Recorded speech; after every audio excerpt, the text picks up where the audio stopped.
स्नेहदा स्पन्दन स्नेहदा स्पन्दन।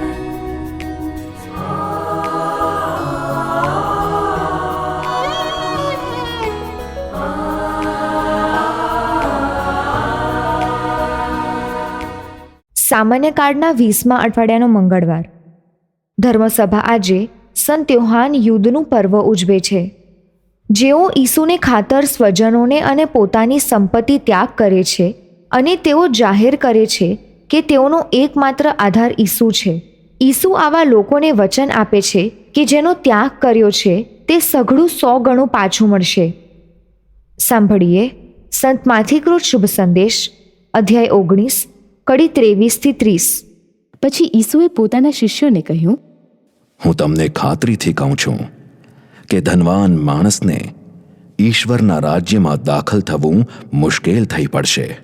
હું તમને ફરીથી કહું છું કે સોયના નાકામાંથી ઊંટને પસાર થવું સહેલું છે, પણ ઈશ્વરના રાજ્યમાં ધનવાનને દાખલ થવું મુશ્કેલ છે.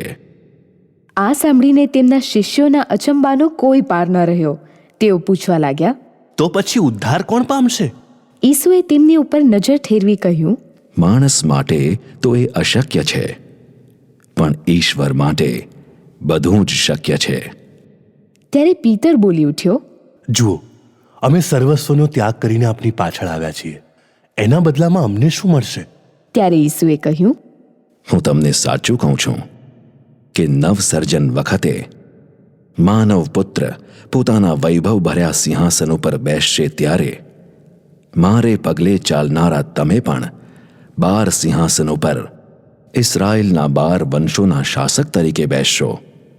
અને જેણે જેણે મારા નામને ખાતર ઘરબાર, ભાઈ બહેન, મા બાપ કે છૈયા છોકરાનો અથવા ખેતર જમીનનો ત્યાગ કર્યો હશે તેમને 100 ગણું પાછું મળશે અને તેઓ શાશ્વત જીવન પ્રાપ્ત કરશે.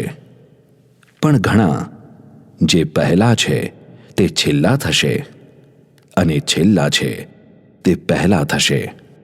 स्नेहदा स्पन्दन स्पन्दन।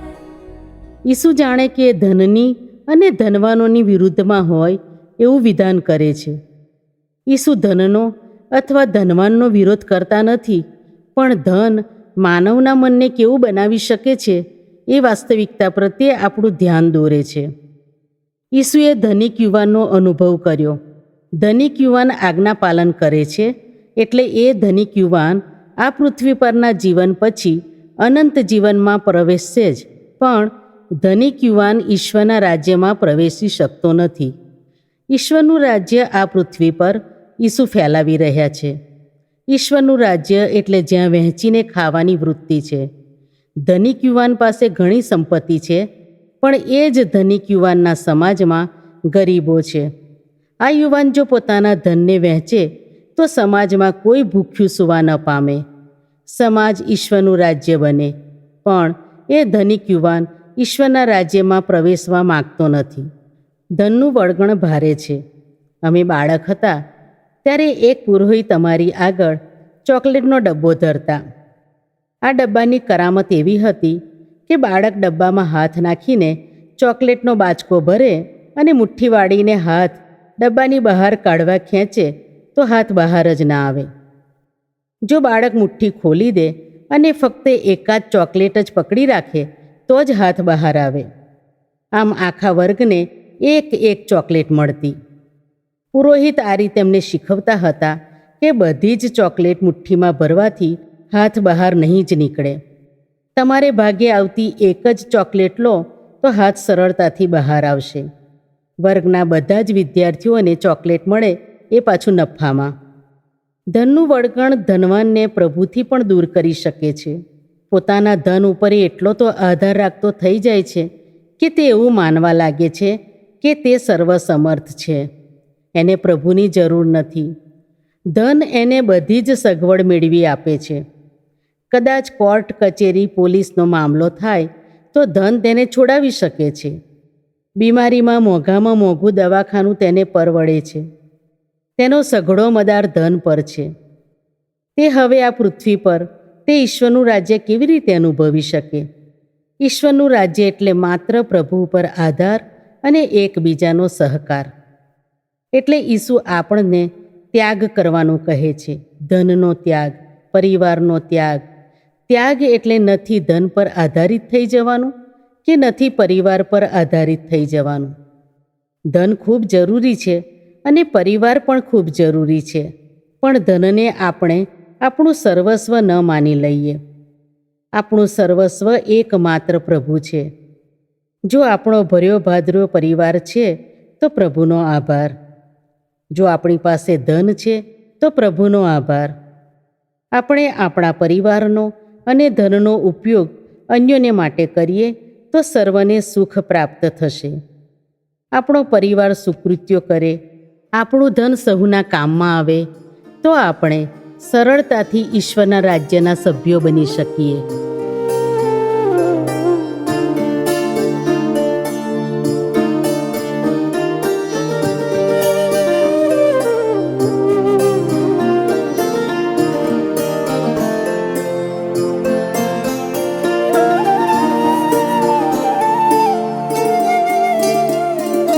केवल तुझने झंखू छू हूँ, केवल तुझने झंखू छू हूँ, हे मुझवाला नाथ. केवल तुझने झंखू छू हूँ, हे मुझवाला नाथ. छिपावी दे मम जीवननी अनंत केरी प्यास. हे मारा भगवान, हे मारा भगवान, हे मारा भगवान, हे मारा भगवान. केवल तुझने झंखू छू हूँ, हे मुझवाला नाथ.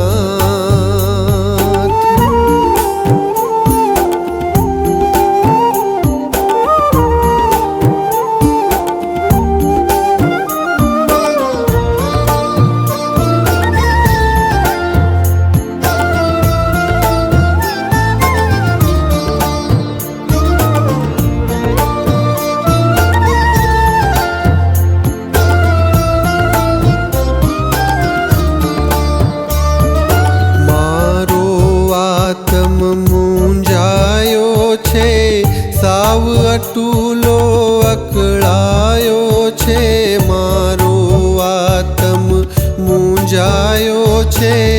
સાવ અટૂલો અકળાયો છે.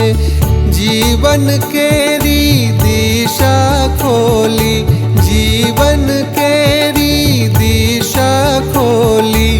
મુझમાં સિંચજે તવ ઉલ્લાસ, मुझમાં સિંચજે તવ ઉલ્લાસ. કેવળ તુજને ઝંખું છું હું,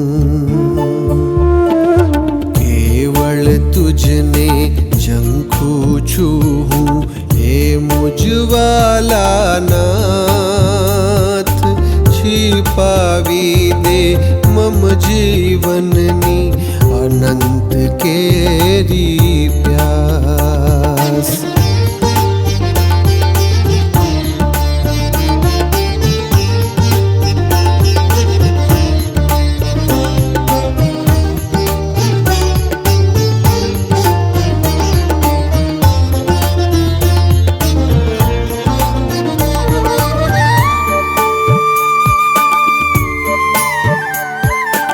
સાચો સાથી કોઈ ન થાતો, કોઈ ન મળતો સાચો નાતો. સાચો સાથી કોઈ ન થાતો, કોઈ ન મળતો સાચો નાતો.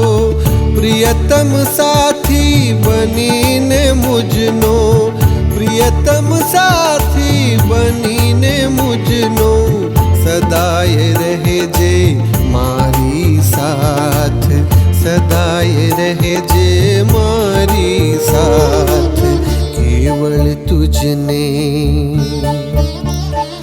ઝંખું છું હું,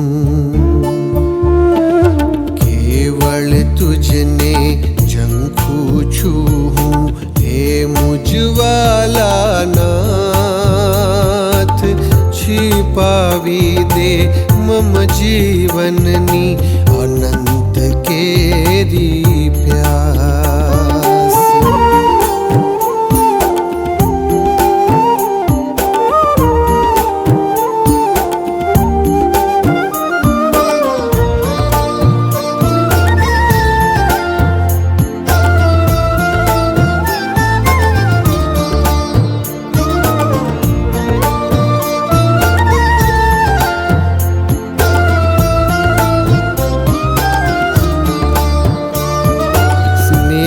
છલકતા સરોવર કાંઠે વિસામો લેવો એને આજે, સ્નેહ છલકતા સરોવર કાંઠે વિસામો લેવો એને આજે, દિવ્ય શાતા આપી તુજની, દિવ્ય શાતા આપી તુજની, ભીંજવી દેને એટલી આશ, ભીંજવી દેને એટલી આશ, કેવળ તુજને ઝંખું છું હું, હે મુજવાલા નાથ, કેવળ તુજને ઝંખું છું હું, હે મુજવાલા નાથ, छिपावी दे मम जीवननी अनंत केरी प्यास, हे मारा